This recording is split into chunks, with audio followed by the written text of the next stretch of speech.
Welcome back to this channel. Halos 2 linggo na lang at tax season na.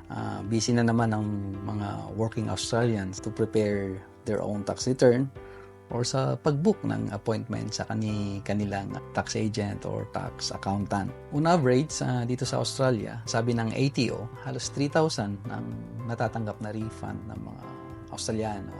Ang iba dyan, maaaring mas mababa, pero ang iba dyan pa maaaring mas malaki din, halos naka-jackpot din. Dahil nga sa kanyang strategy to minimize taxes legally, ang end result ngayon is maaaring malaki ang refund.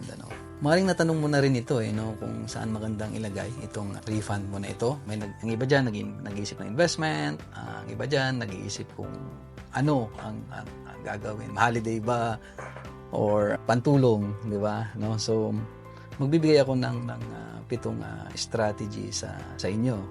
Ang title ng video na ito is 7 ways or 7 smart ways to invest or to spend your tax refund. Ako si Rom, a licensed financial advisor and accountant. And at the same time, ako rin ay isang tax agent dito sa Australia. Ang una dyan dapat natin gawin, kung nakuha man tayo ng 3,000, assuming na 3,000 ang refund mo, is bayaran natin ang credit card kung meron.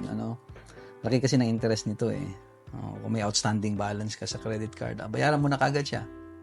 Kung wala naman, maaaring meron kang personal loan o car loan. Kasi nakakatipid ka ng interest kung babayaran mo yun kung outstanding siya. So the interest that you save is the money that you earn then, di ba? So assuming na meron kang 3,000 na credit card debts, on average 19% yan So kung bayaran mo siya, halos nakatipid ka ng 570. So ibig sabihin nito, parang halos 570 din ang kinita mo, di ba, sa 3,000 mo. Dahil nga, yun ang interest na natipid mo. Pangalawang strategy is to add to your emergency fund. Emergency fund for me is parang fire extinguisher, pamatay sunog. Minsan ang buhay natin na hindi perfecto o minsan parang unfair. Ang mundo ay hindi rin perfecto. Paminsan-minsan may mga dagok o problema dumarating sa atin. Ang emergency fund ay nagbibigay sa atin ng konting peace of mind. On average, ang advice ko sa kliyente ko is to save at least 3 months of living expenses. A minimum of 3 months. Living expenses meaning yung pambayad natin sa mortgage or sa renta, pagkain, transportation, pag-aaral ng bata, yung 4 biggest expenses natin. Kung 5,000 on average ang living expenses mo, as much as possible, dapat meron kang 15,000 na nakatago, Maaring sa high interest savings account o maaring sa mortgage offset account ninyo. Yun ang madudukot kagad natin if in case na merong problema dumating. Sabi nila dito sa Australia, a lot of research, ang dami ng research, nabanggit ko na to sa ibang vlog ko, na halos 65% of Australians are living paycheck to paycheck. Majority ng working Australians ay walang 3,000 sa bank account nila. And of course, we live in a rich country. So imagine mo, nakukuha ka ng tax refund ngayon at kung itago mo siya, you are better than majority ng kalahati ng Australians, dahil nga meron kang 3,000 sa bank account mo kung 3,000 ang refund mo. Imagine if you have like 3 months living expenses. So mawalan ka ng trabaho, may magkasakit, may nangailangan ng tulong, meron kang madudukot. So invest that refund in emergency fund. Pangatlo, idagdagan natin yung superannuation. Add that money to your retirement money. Isipin din natin ang future wealth natin, di ba? O yung time na hindi na tayo nagtatrabaho. Ang superannuation is our biggest asset din. Kung wala ka ng trabaho, it will be a source of your income kung wala ka na rin trabaho. Pag tumanda ka, At imagine ang power of compound growth niya. Kung bata ka pa ngayon, yung 3,000 na nakuha mo, for example, na refund, at the age of 30, so imagine mo, after 35 years, that 3,000 will grow. Ang isa pang kagandahan dito, kung nag-add ka ng pera sa superannuation, nakiklaim mo rin siya as deduction. 3,000 na refund, nilagay mo sa superannuation mo. As long as you have a valid notice of intent, speak to your accountant regarding this, or your tax agent. I-claim mo yung deduction, tapos makakakuha ka rin ng refund din doon. So, in my calculation, kung nasa 30% na tax bracket ka, ngayong 2024, mag-claim ka ng 3,000 na deduction, approximately 900 ang ma-refund mo rin dyan. Pero ang kagandahan pa nito is nadagdagan yung future wealth mo o yung superannuation mo. Yung 3,000, nadagdag doon sa superannuation mo. Although may tax ng 15% yun, ang neto doon is around 2,550. Pero kahit na sa 3,000 na refund mo, halos ang neto nito is halos parang kumita ka ng additional 15% din dahil nga nilagay mo sa superannuation. Pang-apat, invest in work-related na self-education.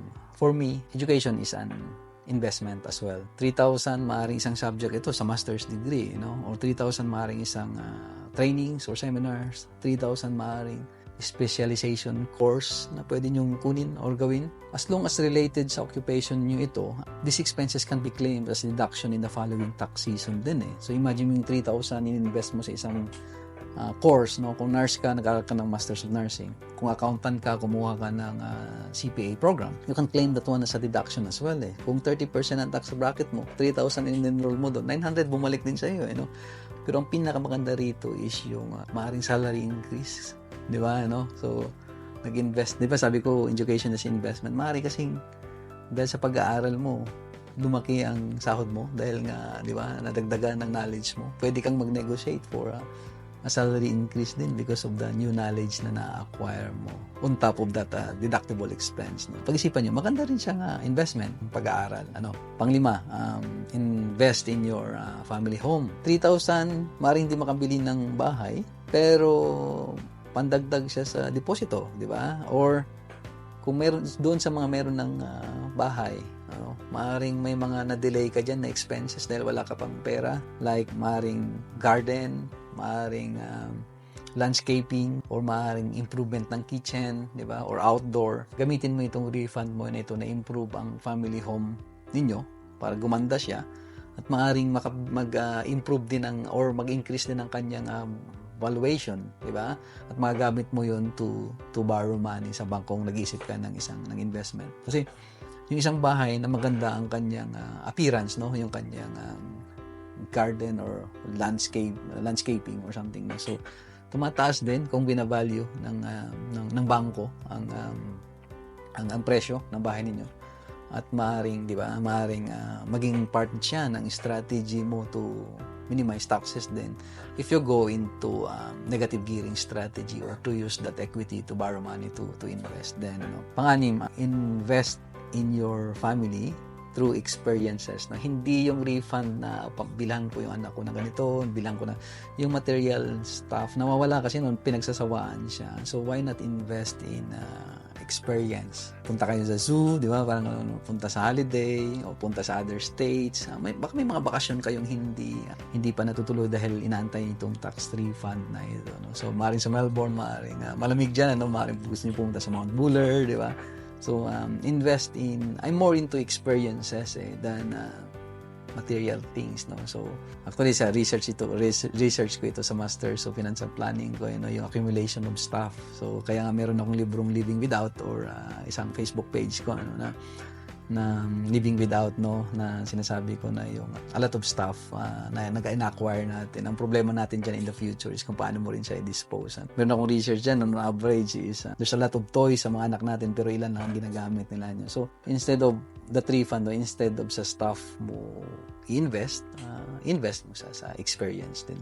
Pang-pito, ang last, pinakagusto ko ito, invest in others or invest in other person na nangangailangan or to donate. For me, it's also an investment kasi nga it will inspire you or give you true meaning or true definition of wealth, Ang sarap sa pakiramdam na nakakatulong tayo sa iba at naniniwala tayo sa good karma din, So, kung wala ka pa namang paggagastusan sa pamilya mo, itulong mo, or kung kahit konti nito, itulong mo siya sa iba. So, yun ang 7 strategy na pwede natin gawin sa tax refund natin. Maaaring mayroon pa kayong ibang naiisip, Ang daming pwedeng gawin. Pero sa akin, those are the best. Kung may natutunan ka doon or may naisip ka na pwedeng gawin based on my 7 strategies, like this video or subscribe para ma-inspire naman ako